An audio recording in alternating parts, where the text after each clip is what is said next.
Hello and welcome to another episode of the Coaching Outdoors podcast. I am Anna Marie, and as normal, I am joined by my co-host Alex, and our guest today is Tabi Jayne.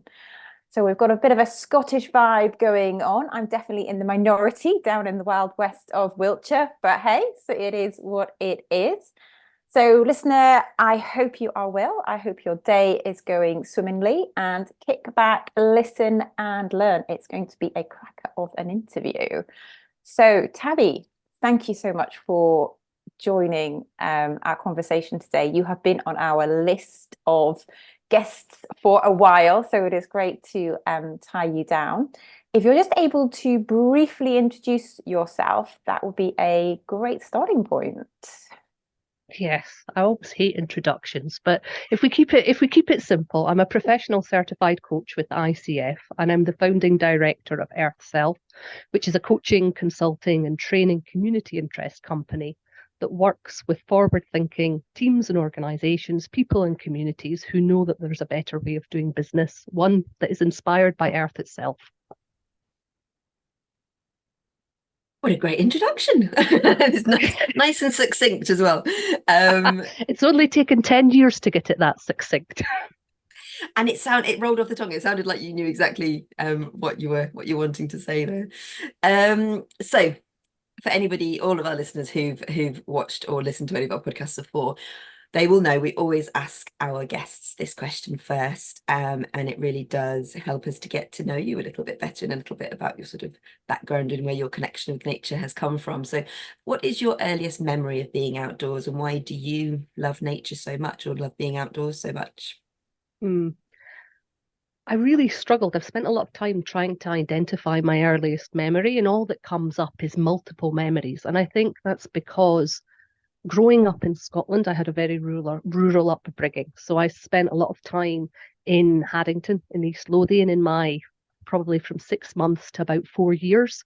Small market town. At that time, I think there was less than 10,000 people embedded in the natural world there. And even after we moved up north, kind of halfway between Aberdeen and Dundee, to a tiny village called Laurenskirk that had less than 1,000 people. So nature has always been that accompanying backdrop. But for me, I only really appreciated where I got my love of nature from when I moved in to become a full-time caregiver for my granny in the final days of her life. And it was those times with my granny that led me to realize that my love of nature had come from her. And it had been so powerful in that we hadn't sat and ever had a conversation about nature and what it meant. It was just embedded in how she lived and how she breathed and how she showed herself. I mean, even in the final days of her life, she was sitting in a chair. She didn't move much, but she spent most of the time looking out the window at these trees that she'd developed a relationship with, because she could remember these trees right back to when they had been newly planted and the changes that had happened. And it was almost that moment of realization for me of going, wow, this has come from my granny. And because she had lived it and breathed it and embodied it, I have inherited it without, by osmosis. And that was a really, really beautiful moment for me to realize that it was my granny. And to give you a bit of a context of how significant this story is, I had never really appreciated my granny's name. She was German. Her name was Elfriede Herta, which when you translate into English means earth strength of the earth.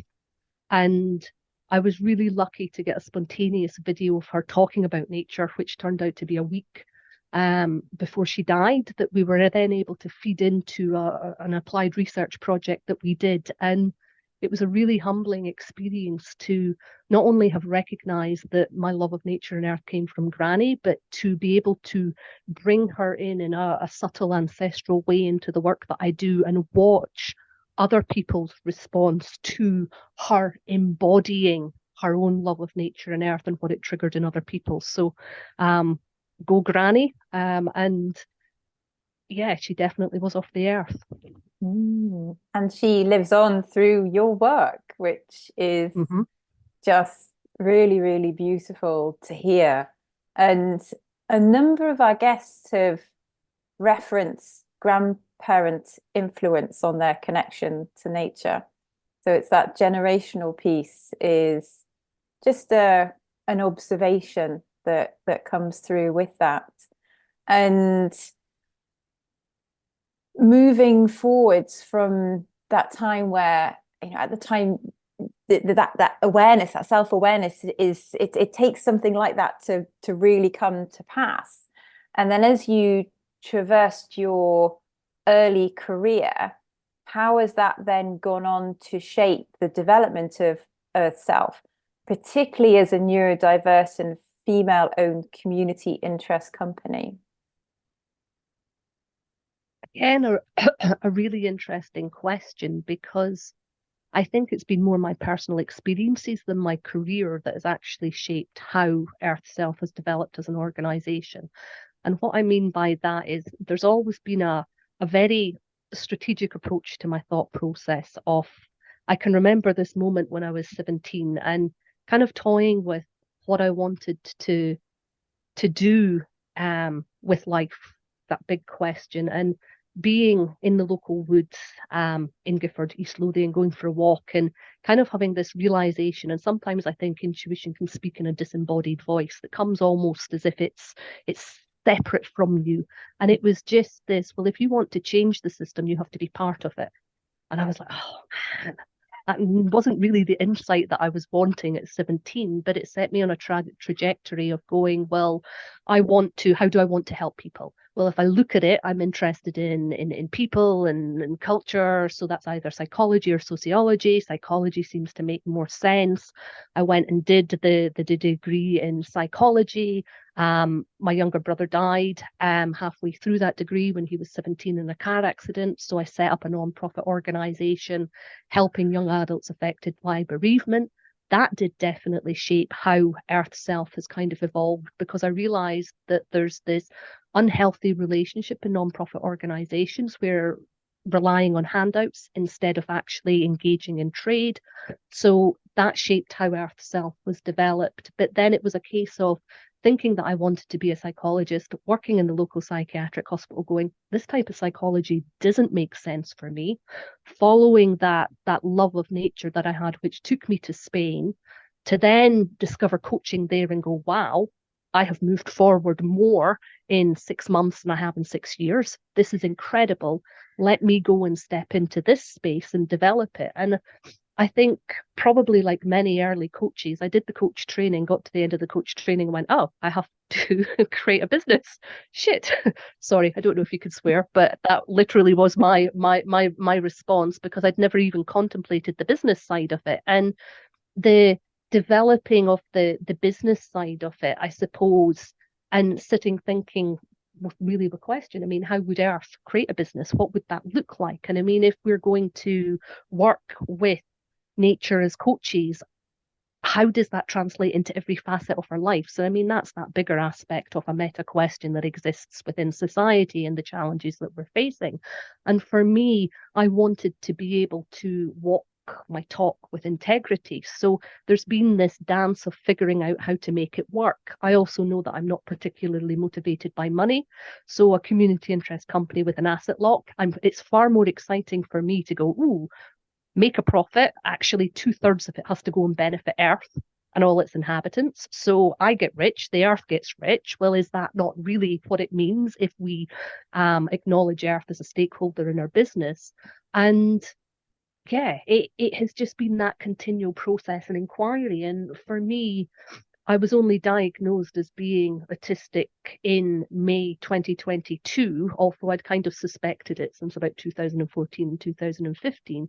And I had held off on getting that diagnosis until I realized that actually I really needed the diagnosis, and I really needed to own that part of me that in effect I was hiding. I wasn't accepting this part of myself. And then coming from a place of how do I model authenticity, model what I want to I suppose it's I want to walk my talk and not have anybody be able to accuse me of, well, you talk but you don't follow through. And I think if you're in the nature/sustainability space, there's a lot of that there. So the personal experiences and I suppose the learning that I'd had as I stepped out and created a coaching business with no business background has kind of shaped the evolution of where Earthself is today, because I think a lot of the models and the frameworks I have been very much about, well, how do I do business in a different way?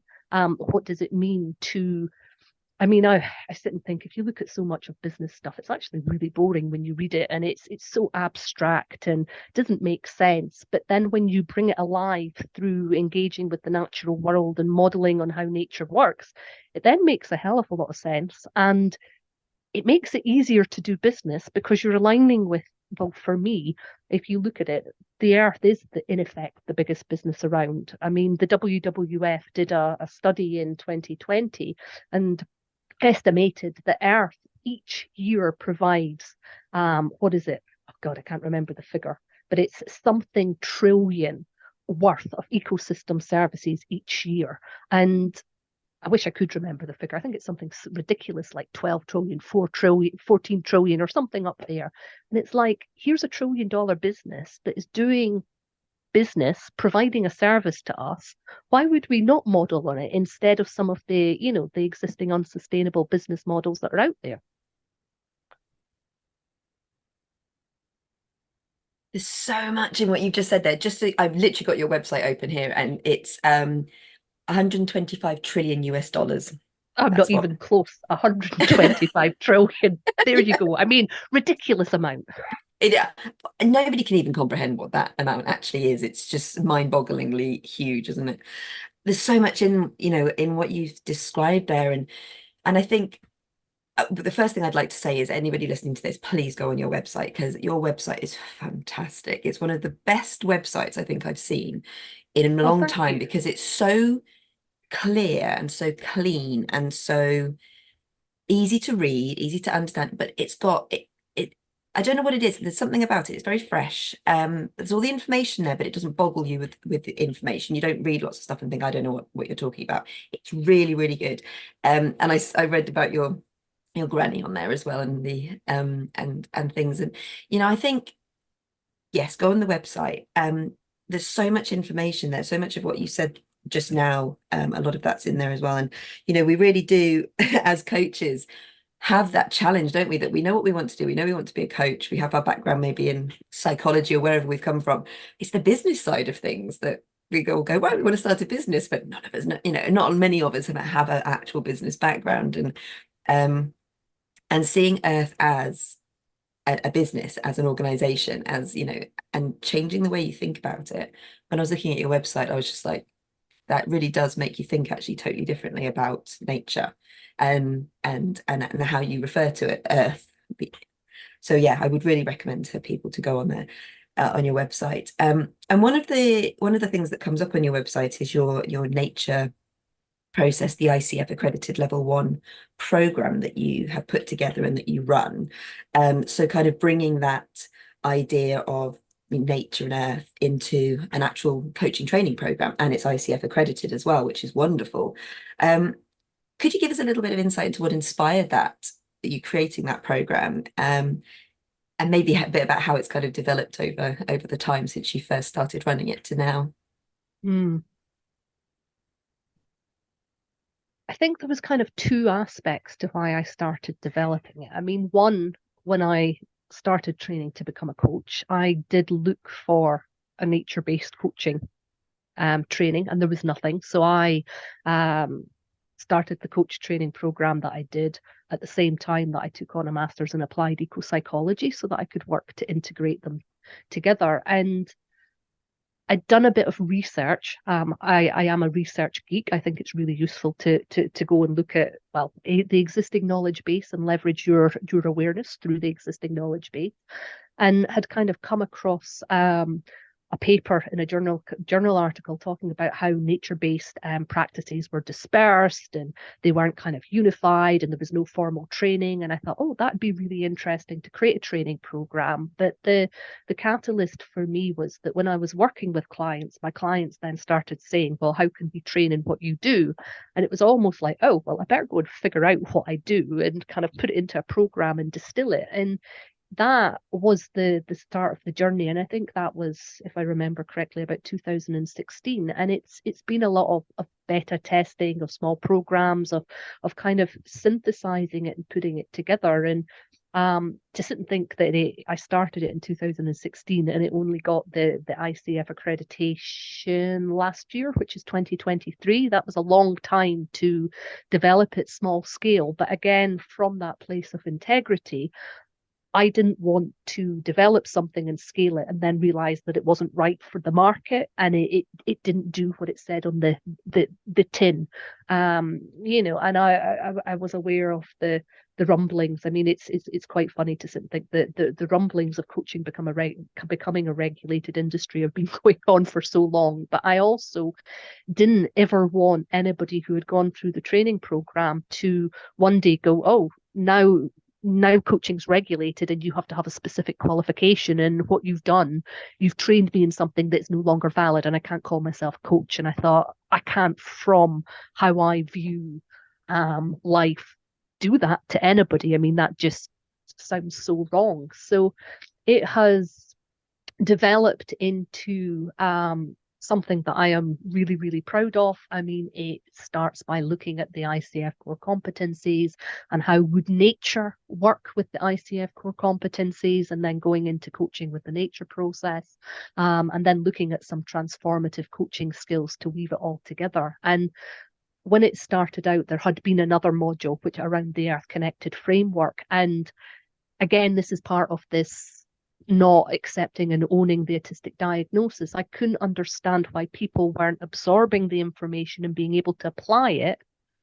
And then I realized, well, maybe that's because you're expecting them to work like you and you're autistic and they're not. So, I had to kind of separate it out. But it's a beautiful experience. And I mean, I think that's the only way to describe it from my perspective. I mean, I'm going through the first cohort since it got the ICF accreditation. It's a wonderful group of 6 people because we do keep it small, and it's just so joyful to watch people get their head around what coaching means and figure out their own unique way of coaching with and as nature, and helping them develop the confidence to step into a space and then look at, well, what does that mean to move it forward. And I think there's always a process of continual evolution with it, because even now we're just about to pilot some business development sessions at the end of the modules, because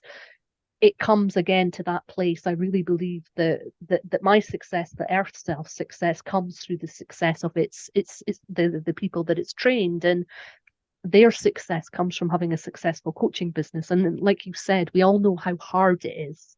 We do the training of, yay, we're a coach, and then it's like, oh, we've got to figure out the business side of it, and that is another journey in itself. Well, anything that I can do to support and enhance that and shortcut the learning curve, for the people that I train. I think I feel quite possessive isn't the right word, but protective, I would say.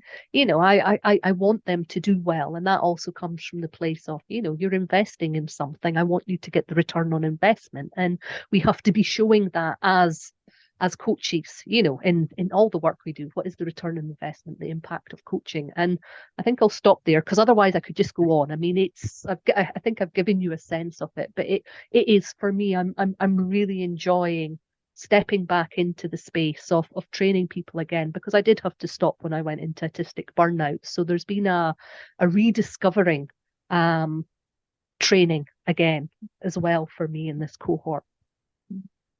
And firstly, congratulations on the ICF accreditation. I know that it is like by no means an easy process to go through. And your words really offer that bigger exploration of the coaching profession. And, whether it's ICF, Association for Coaching, or the European Mentoring and Coaching Council, they all have their part to play. They're all stakeholders within this wider ecosystem. And actually, how do we lean into that? And it's always interesting to discover how our guests choose to interact with these organizations or not. And that in itself can be a big part of your journey, your process of how you move forwards. And just getting like really into the nuances here around coaching and thinking about your definition of coaching at the heart of it. And you've taken the ICF definition and tweaked it so that it aligns and works for you. So it'd be just really great if you could just explain how you have worked with that. Yeah. So I have written this down on a bit of paper, otherwise I wouldn't remember it. So the ICF definition is partnering with clients in a thought-provoking and creative process that inspires them to maximize their personal and professional potential. And for me, that is an inadequate definition. I mean, if we start with that before I make any tweaks, the word maximize comes from, well, how do we get them to grow as big as possible? And I'm being really nitpicky in terms of language, but nature doesn't maximize, nature optimizes. It says, I am going to get the best fit for this in its environment. So why would we ever want to maximize our clients' professional and personal potential when it has the ability to negatively impact others? And let's be honest, there is coaching that has done that. So it doesn't make sense from if we're working in alignment with nature and earth. And then the other tweaks. So apart from changing maximize to optimize, that thought-provoking and creative process, I've simply added informed by the relationship to the natural world, being very specific, because nature, depending on, you can get into to philosophical questions about what is nature, and it can go, but the general basic definition of nature is the natural world not created by humans, which almost creates this sense of separation. So I want to acknowledge that we're really looking at that natural world and bringing it back, but then just adding a systemic lens to it at the end. Well, if you're optimizing your personal and professional potential, well, it has to create transformational change in your life, in other people's lives, and Earth itself. I mean, that is the win-win-win scenario, but that's also really what it means to be in alignment with Earth. Everybody has to win. It's not a zero-sum game or a competition, and I think it's interesting because that word maximize really comes, for me anyway, from that place of competition, and it exists. How do we maximize what we're doing, but then somebody else loses? And people think that competition exists in nature and the natural world, and it does, but not as much as we would think. There's far more collaboration, and it's like, if we see the world through the lenses that we have, if we've been brought up through a perspective of competition, then we're going to see the competition in nature more than we're going to see the collaboration. And how do we shift that framing to see what is really there rather than see what we think is there, if that makes sense? I just going back to what you were saying earlier on about your autism diagnosis, I think sometimes, being able to really see those nuances, that to me is so important. And it's something that not everybody can do. And being able to see what is the difference between maximize and optimize. People are like, well, it's the same word, isn't it? No, it's really not. And I think what you've described there is really that intricate level of detail, which makes a difference in nature. I mean, even just up here in Scotland, if you use the word maximize, the deer population is maximized to their strength, and they're loving it because they don't have a natural predator anymore because all of the wolves have gone. That's it's not optimizing though, is it? Because they're therefore damaging the ecosystem around them, trees, fields, and damaging it for other populations of animals. So I think you're absolutely right. It's about optimizing and balance rather than that as you said, that sort of zero-sum game and competition. And just just listening to you talking, it really is making me rethink. And I think it's one of the reasons why we wanted you on the podcast. But I'm really hoping that other listeners are doing the same thing and just really kind of thinking to themselves, oh, have I been, how can I rethink this, or use different words to try and describe my connection with the earth and with nature. And I do think that's great as well, challenging the ICF definition. And the ICF are great, and I think they're very open to things like this. But I think, not just kind of sitting there status quo and saying that's what the ICF says it is, so that's what it is. Having that challenge and saying, actually, those words don't quite fit the right meaning for me. And I think, they'll probably be very good at adapting, hopefully, in the future, and encouraging more of this nature-based content, I think, into the ICF. Going again into a little bit more of the detail around what you do, and the actual kind of nitty-gritty a little bit, I think, of what your organization does. Could you tell us a little bit more about this Earth Connected framework that you've developed, which I find really fascinating, and this, the Earth Connected impact assessments that you work, you do with organizations. Again, just to sort of maybe kind of give us a little bit of background on what they are, and then how you utilize them and what the impact is. Yeah. So it will not surprise you with this attention to detail that when I started out in Earthself, I thought, well, let me go and research what's emerging nature-based movements and let me figure out how to synthesize them, because I want to know where best I should sit in the marketplace in order to take advantage of market trends. And when I started out looking, you have, for example, biomimicry, which is innovation by mimicking natural systems processes. At the time, you had the natural capital protocol, which is how do you measure your impact and your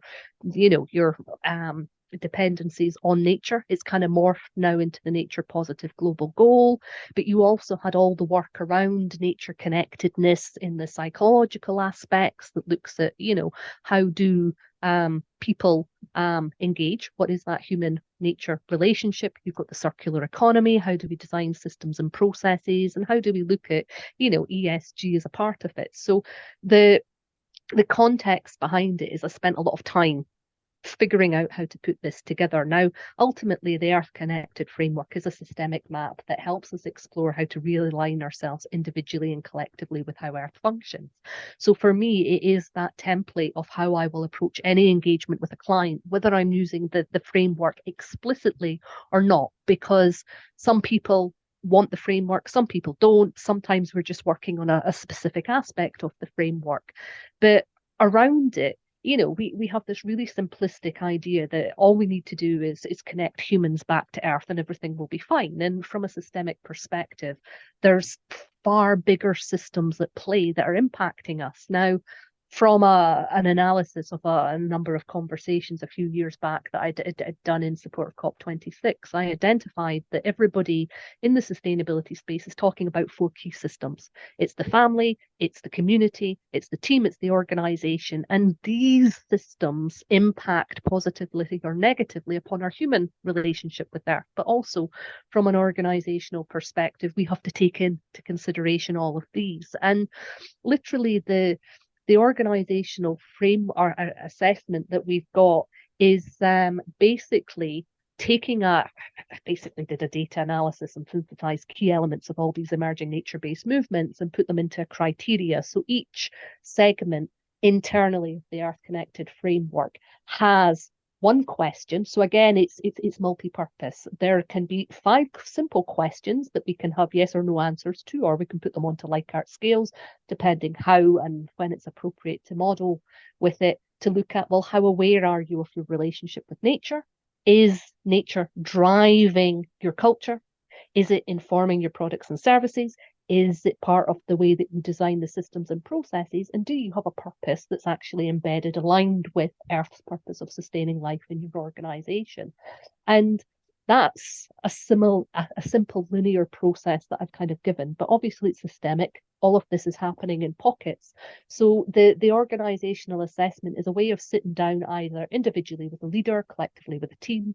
I've never done it full scale organization yet, but that will come, and being able to say, let's understand, where is nature in your organization? Because ultimately it's the people in the organization that will help embed earth at the heart of it. And these, for me, are the 5 critical components that we need, even as coaches within our coaching business, in order to say that we are truly coaching and working on behalf of earth. So I'll stop there, otherwise I can go, but I want to make sure that I've explained it in a way and check if you've got any questions just around it.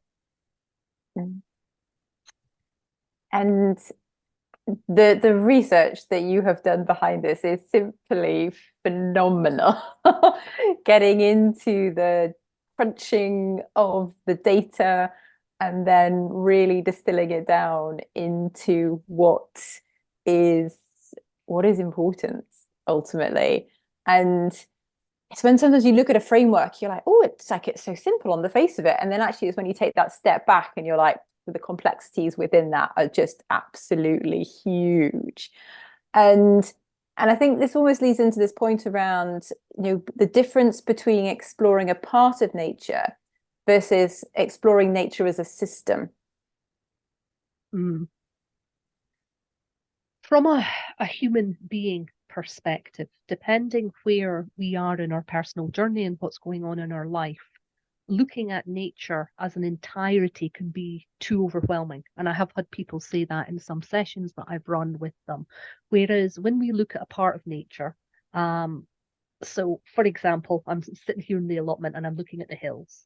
I can study the hills and I can think the hills are a part of nature. And that's great. And I can learn all about the hills.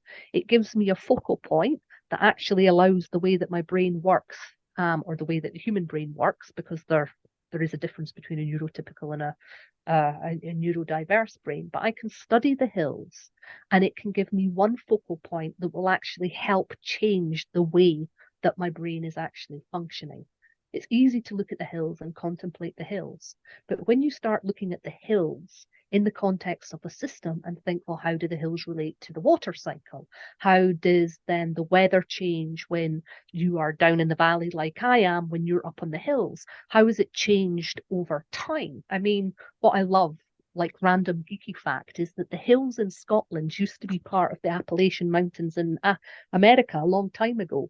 And, then when you start getting into looking at folklore, there's a lot of folklore that's similar in the Appalachian Mountains in Scotland as well. And it's like, okay, so how has that culture survived over time? So by the time you're looking at it as a systemic way, there's more and more and more detail coming in, which almost relates to, the conversations that we can be having around climate. Climate as a topic can be really overwhelming for people because it's big and it's abstract and there's all these different parts to it. But you bring it back down to nature and just one part of nature, it simplifies something and it allows you to, I would say the simplest way is, by focusing on one part of nature, you are in effect rewiring your brain to be able to handle the complexities of system thinking more effectively. And there is actually data out there that shows that our capacity to adapt as human beings is enhanced by being able to rewire the way that we think in the natural world.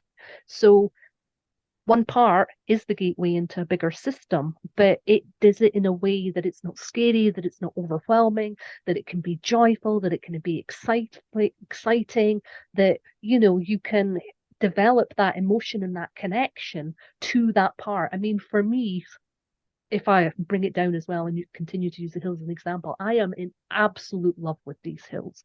They are stunning. I stare at them. I mean, I deliberately placed the summer house so that I could look at them while I'm down at the allotment. I see them out the window of my house. The times that I do walk up them, which it's been a while since I've done, I get a different perspective of them. These hills absolutely captivate me in a way that Scotland as a bigger region is interesting, but is quite abstract. But it is actually through the relationship that I have with these hills and understanding these hills, or the hills place in Scotland, as a nation that gives me a deeper appreciation of nature. And that is the exact same way that will work in any form of context when we're looking at nature. It's interesting the way you describe that as well, because when my husband and I decided to move to Scotland from our pokey little cul-de-sac that we lived in the southeast of England, one of the things my husband kept saying is he used to quote Lord of the Rings, "I want to see mountains, Gandalf, mountains." And that was one of the reasons why we moved up here. We specifically moved to the Highlands because we wanted to be able to see mountains. We wanted to be able to look out of the window and see that size and see that, that not see buildings and not see other houses, but we wanted to see the mountains and the water as well. But and it does really put you into perspective, because then the more you drive north towards Glencoe and beyond, the mountains just get bigger and bigger and bigger and bigger and bigger.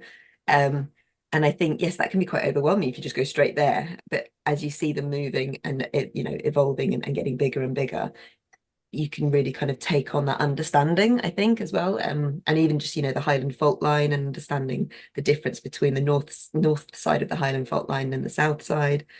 And I do think as well that you don't really get that understanding of the size of nature, and that as nature as a system, unless you can get outside and see the scale of it in a way that you can't see in cities and towns, and when you've got buildings around you and you can't see for more than a few feet.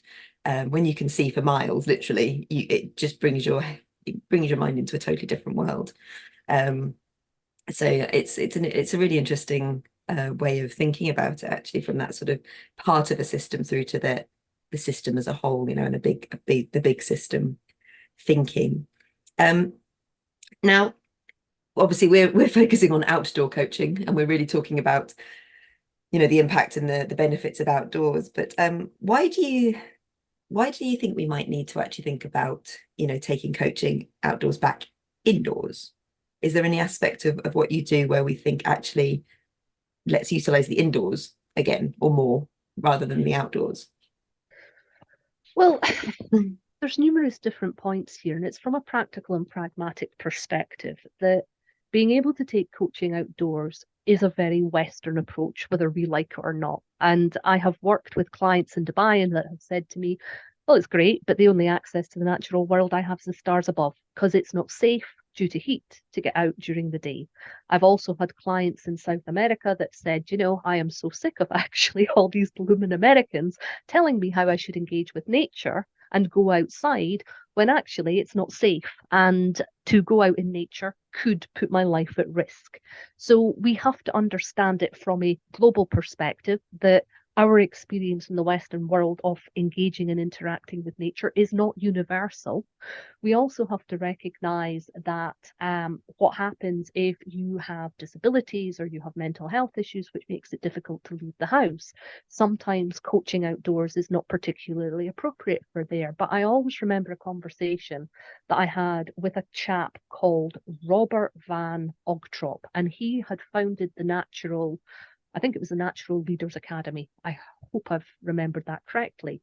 And he was talking about how what they did is they took leaders outdoors to have experiences. And he cited this wonderful experience of how transformative it was for him. But what he said really stuck with me afterwards. He says, but the challenge is that you have these experiences outdoors, but then you don't know how to bring them back indoors and translate them. So for me, it's like, well, we do have to bring that experience outdoors back in, because what happens, if we go in the future and potentially there are extreme weather events that make it impossible for us to go outdoors, or as I said, we're working with global clients that already don't have that access. What are the tools, the techniques, our understanding of the human-earth relationship that we can bring indoors to recreate that experience as and when? Because it's really easy, and I mean, I loved your description of the hills and that systemic view. And when I did analyze the leaders who had been on the podcast that I'd run Sustainable, there was 176 of them. One of the things that came back is that being outside made it really, or being outdoors made it easier to understand systems thinking, not from an abstract perspective, but you can see it. And I mean, that's what I love. But how then do you bring that back into the business and the systemic thinking? Because if we're always creating this, this divide, and even the way that we use language, we have to go outdoors to connect with nature. Well, can we not connect with nature indoors? That divide exists. So then we bring it into business. So it's like you go and you have that experience, but then you're back in business. And what does it mean? And if we really do need to shift business to being truly sustainable and functioning as resilient, optimized businesses that do support life on this planet, then that thinking has to be indoors, inside the business, in order to allow the business to go outside and engage more effectively. So it's not either or, we need both and I again had looked at this from a research perspective and thought, well, this is a place where I want to kind of sit and really understand this transition and this distinction. So for me, it's not either or, it's both and with all the clients that I work with, I mean, what I'm really getting them to do is, what is your own nature practice? Because if you don't have your own relationship with nature and earth,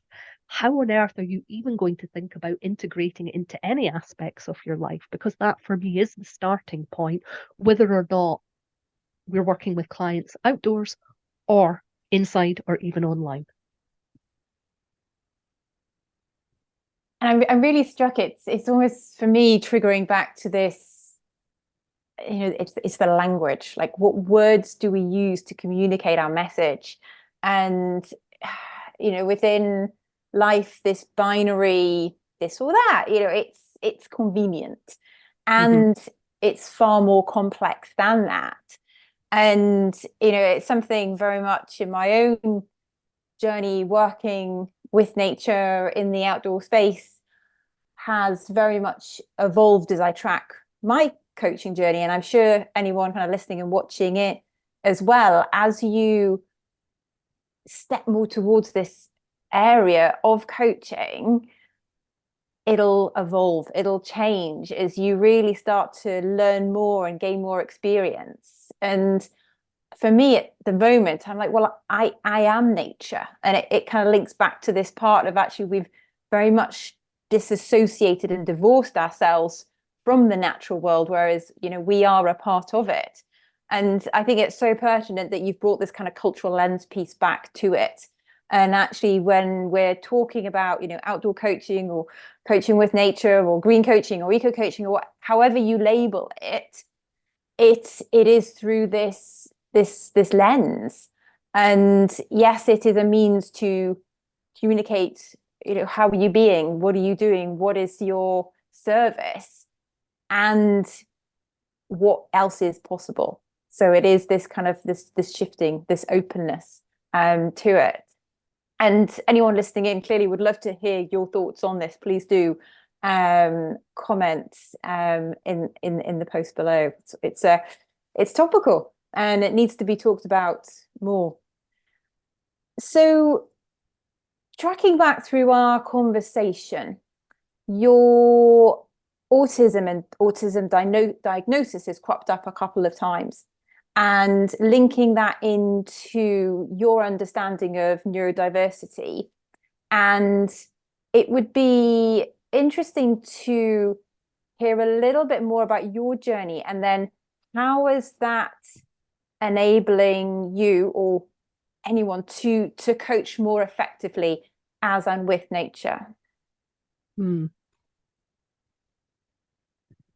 So first, I think there's an important distinction to make, that just because we talk about neurodiversity, it's not just autism. Neurodiversity can also be dyslexia, ADHD. Depending on how wide you go with the definition, it can also be traumatic brain injuries, Tourette's syndrome, and mental health issues. It's basically anything that changes the brain from a typical, and I put that in quotation marks, way of functioning, because we could get sidetracked there. So when I'm talking about it, I'm going to talk about from my perspective being autistic, and then I'll kind of phrase it out a little bit. So one of the things that I think is really, really interesting is that I have never seen myself in psychological literature until I decided to own the fact that I probably was autistic, got diagnosed, and then started doing in-depth reading.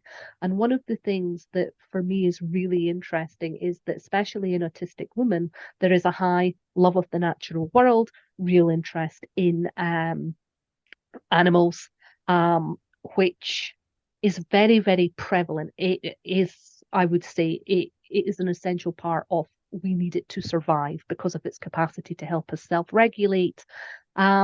So there's that element there of, from an autistic perspective, we can be speaking to people who already have a deeper affinity and a relationship and a connection with nature, but also from a wider neurodiverse perspective, we have to recognize that different brain types tend to think in far more systemic ways.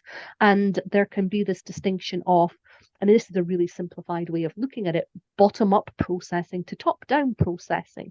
So if you're a top-down processor, you see the bigger picture. So you will see the hills.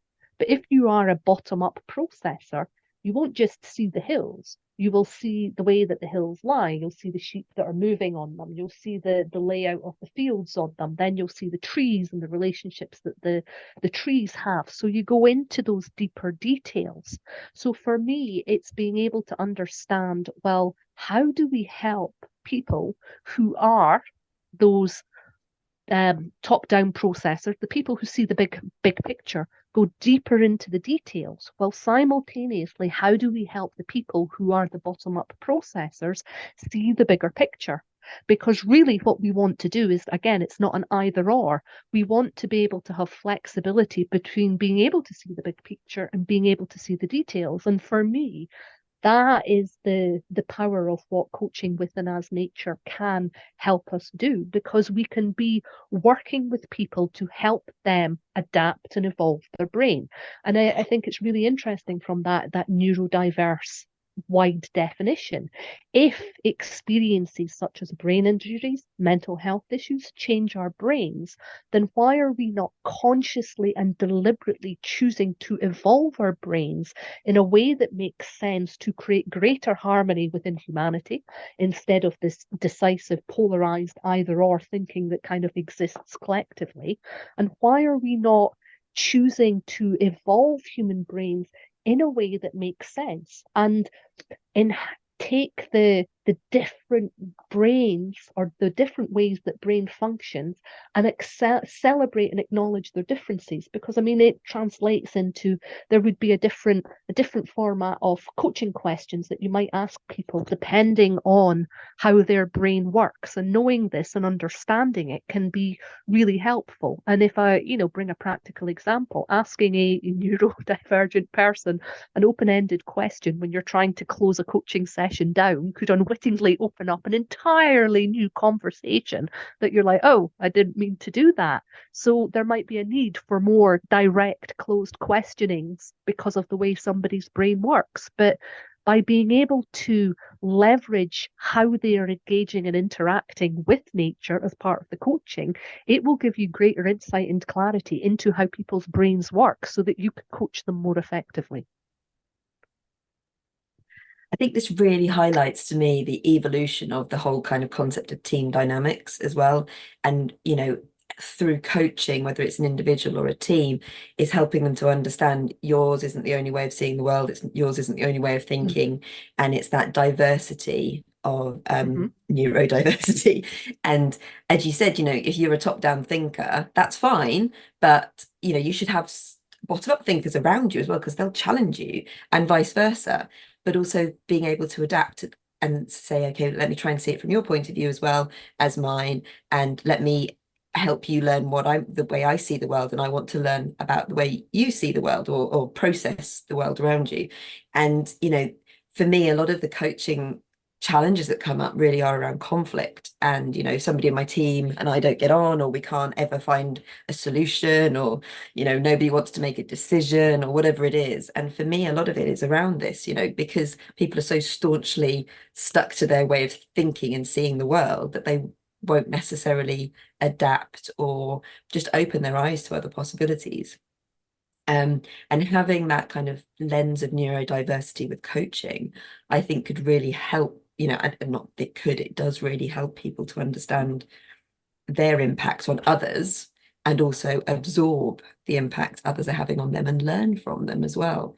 We always talk about sort of, you know, diversity of knowledge, skills, and experience, but it should be diversity of knowledge, skills, experience, and diversity of the brain and the way we think, and the way we process the world.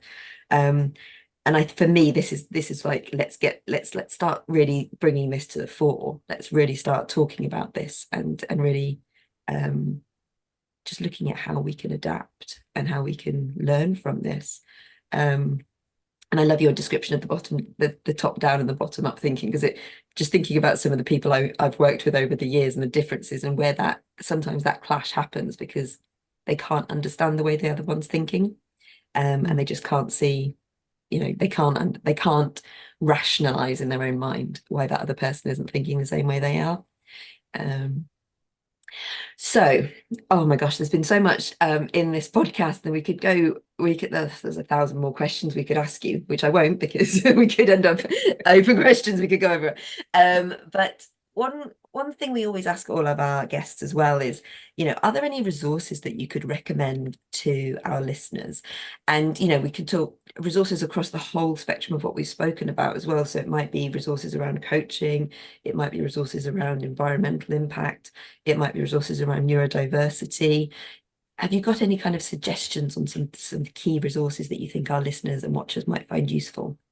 Oh, key resources.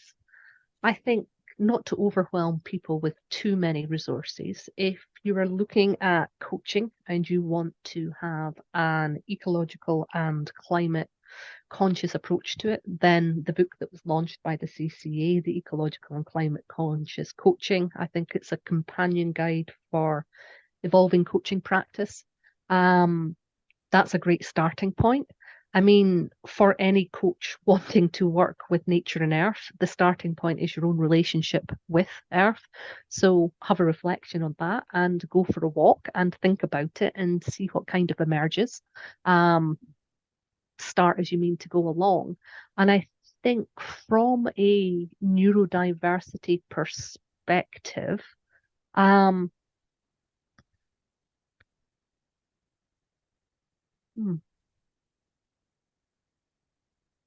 I think that's an interesting one because it's still emerging as a field, and whose name is coming up? Nancy Doyle runs a community interest company called Genius Within. She focuses specifically on neurodiversity in the workplace. I think she has a book called Neurodiversity in Coaching, which is on my reading list.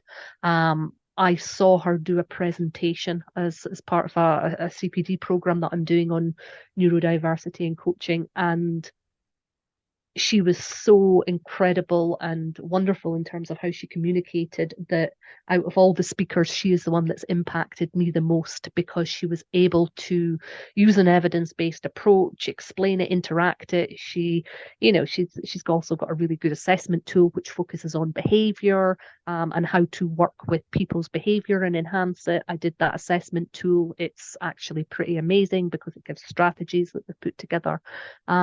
So those would be my 3 key recommendations. And thank you for sharing them. We will make sure that they are all linked on your episode page on the website, so that if you are listening or watching, you can access them and check them out to develop your knowledge further. So ultimately, where can our listeners and watchers discover more about you and your work and connect? So there's 2 places. The website, as has already been mentioned, which is www.earthself.org, or you can connect with me on LinkedIn. My full name is Tabitha Jayne, even though you'll generally find me under Tabi. But don't look for a Tabi because you'll not find a Tabi. You need to look for a Tabitha. And Jane with a Y, just to confuse everybody. Otherwise, you might find somebody else that's not me. And I think you're just starting a newsletter as well. Yes, I just put the first newsletter out this morning. So it is called Coaching on Behalf of Earth. And yeah, I have committed to writing weekly articles, distilling a lot of my thoughts into conversations to help share a bit more knowledge as well. So if you want to sign up for that, I think you can hit a subscribe button somewhere and check it out.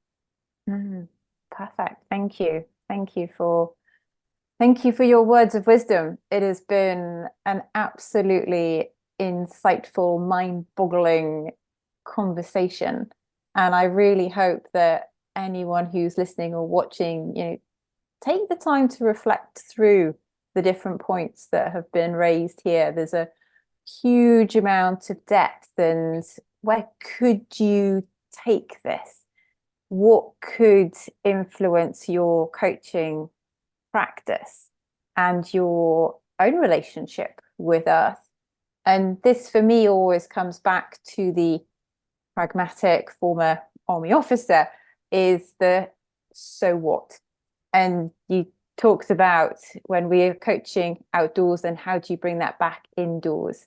It is all about the how do you take what you've listened to, what you've learned, and then how do you co-create with that, and so it's authentic to you.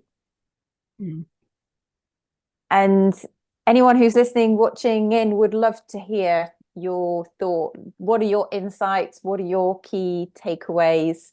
And how could this change your practice and shape your business and yourself moving forwards? Please do let us know. Alex and myself started this passion podcast project over 3 years ago, and it was all about the ripple effect. How can we really showcase the work of some amazing practitioners who are within this space? And then what impact could that have on the wider world? So thank you, Tabi. It has been an absolute pleasure. Thank you. I hope that we can continue conversations in various guises. Who knows what could emerge moving forwards. And listeners, watchers, thank you for your time. Thank you for your attention. As ever, if there is anybody who you would love to see featured on the podcast and that we have not covered yet, please do let us know. We're always on the lookout for future guests. And if you have not discovered our back catalogue of episodes, feel free to dip into them. Series 7, over 70 episodes. So there's a lot if you're a first-time listener.